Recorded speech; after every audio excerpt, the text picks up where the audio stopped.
Hey guys, जैसा कि हम लोगों ने लास्ट पार्ट के एंड में देखा था कि देव नी क्लैन में वापस आ गया था और उसने अपनी फैमिली को होंग से फ्री करवा लिया था। जिसके बाद वहां पर एक बंदा बड़े ही चाव से आता है और नी क्लैन के अंदर मेन हॉल पर खड़ा हो जाता है। पर जब वो होंग के मरने की खबर सुनता है तो वो शॉक रह जाता है। गाइस, एक्सप्लेनेशन स्टार्ट करने से पहले मेरी आपसे एक रिक्वेस्ट है कि वीडियो पसंद आए तो लाइक कर देना और चैनल को सब्सक्राइब जरूर कर देना। तो इस पार्ट की स्टार्टिंग में हम उस आदमी को देखते हैं जो कि मर चुका था, क्योंकि सेकंड अंकल की पावर की वजह से वो बहुत ज्यादा इंजर्ड हो चुका था। दूसरी तरफ हम सी फैमिली के पैट्रिक को देखते हैं जिसके पास मैसेंजर ना आने पर वो बहुत ज्यादा चिंतित था और फिर वो अपने कुछ सोल्जर को सारी सी फैमिली के बंदों को इकट्ठे करने का ऑर्डर दे देता है और वो मन ही मन नी फैमिली की बढ़ती हुई पावर से डर भी रहा था। हम फिर एक पहाड़ का सीन देखते हैं जिसके अंदर बहुत तेज पावर निकलती है और दो लोगों को इसी पावर के बारे में बात करते हुए सुनते हैं कि वो एक युआनलिंग वेन है जो कि किसी ऑर्डिनरी कल्टीवेटर को ट्रांसेंडेंटल रेल्म पर पहुंचा सकती है और इसके अंदर एक सुप्रीम लेवल का युआनलिंग जेट स्टोन होता है जो कि बहुत ज्यादा एपिक होता है, जिस वजह से हमारी अपनी फैमिली बहुत ज्यादा पावरफुल हो जाएगी। वो लोग नी क्लैन के थे इसलिए वो सारी इन्फॉर्मेशन नी क्लैन के अंदर पहुंचा देते हैं। जिसके बाद हमें नी क्लैन का सीन दिखाया जाता है जहाँ नी त्याओंग इसी वेन की प्रोटेक्शन के बारे में बात कर रहा था। हम फिर देव को देखते हैं जो कि बोलता है कि पहले इसी वेन के कारण हमारी फैमिली डिस्ट्रॉय हो चुकी थी, अब मैं इस वेन की प्रोटेक्शन करूंगा। दूसरी तरफ हमें सी फैमिली के हेड को दिखाया जाता है जो का फैमिली के हेड से मिलने के लिए आया था और वहाँ का गार्ड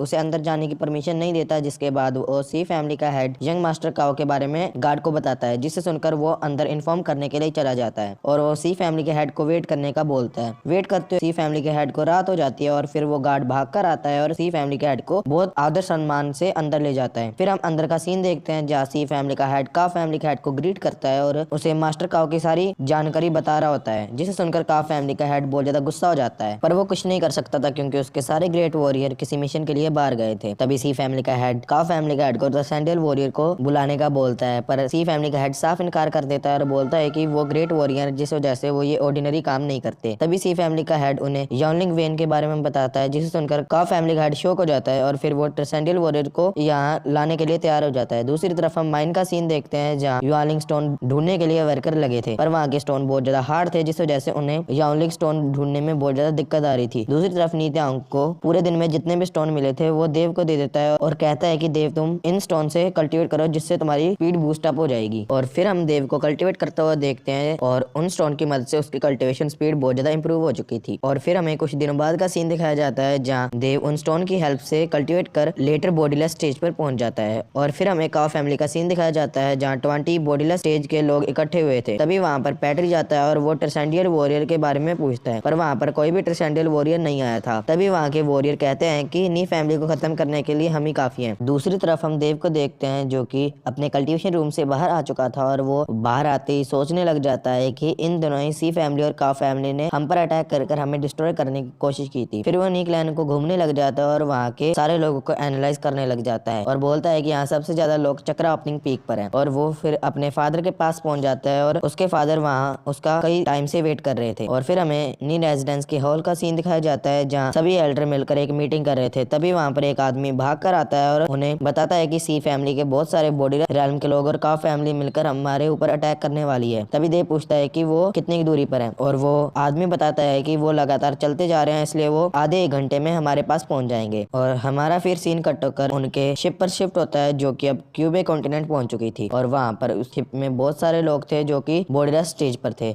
और तभी सी फैमिली का हेड का फैमिली के हेड को बोलता है कि मैं भी अपनी फैमिली से बहुत सारे पावरफुल वॉरियर यहाँ ले आता हूँ। और दूसरी तरफ हम नी रेजिडेंस का सीन देखते हैं जहाँ सभी लोग दरवाजा तोड़कर अंदर आ जाते हैं और वो सभी लोग का और सी फैमिली के लोग थे। और फिर वहाँ पर सी फैमिली के हेड को दिखाया जाता है जो कि का फैमिली के हेड को देव के बारे में बता रहा होता है। और तभी का फैमिली का हेड देव से काओ के बारे में पूछता है तो देव उसे बहुत प्राउड से बताता है कि मैंने उसकी कल्टीवेशन डिस्ट्रॉय कर उसे अंडरग्राउंड प्रिज्म के अंदर कैद कर दिया है, जिसे सुनकर का फैमिली का हेड बहुत ज्यादा गुस्सा हो जाता है। और तभी देव उन सभी को फाइट का चैलेंज दे देता है, जिसे सुनकर वहाँ पर सभी लोग देव का मजाक उड़ाने लग जाते हैं। पर देव अपना ऑरा शो करता है जिसे देखकर वहाँ पर सभी लोग शॉक हो जाते हैं क्योंकि देव इन्हीं 2 दिनों में लेटर बॉडीलेस स्टेज पर पहुंच चुका था। और ये सच में बहुत ज्यादा शॉकिंग बात थी क्योंकि कोई भी बंदा इतनी यंग एज में लेटर बॉडीलेस स्टेज पर नहीं पहुंच सकता। और तभी का फैमिली का एक और वॉरियर देव पर अटैक करने के लिए जाता है और उसके ऊपर अपनी पाम टेक्निक का यूज करता है, पर देव उस बंदे का अटैक बहुत आसानी से नलीफाई कर देता है। और ये एपिसोड यहीं पर खत्म हो जाता है। थैंक यू दोस्तों।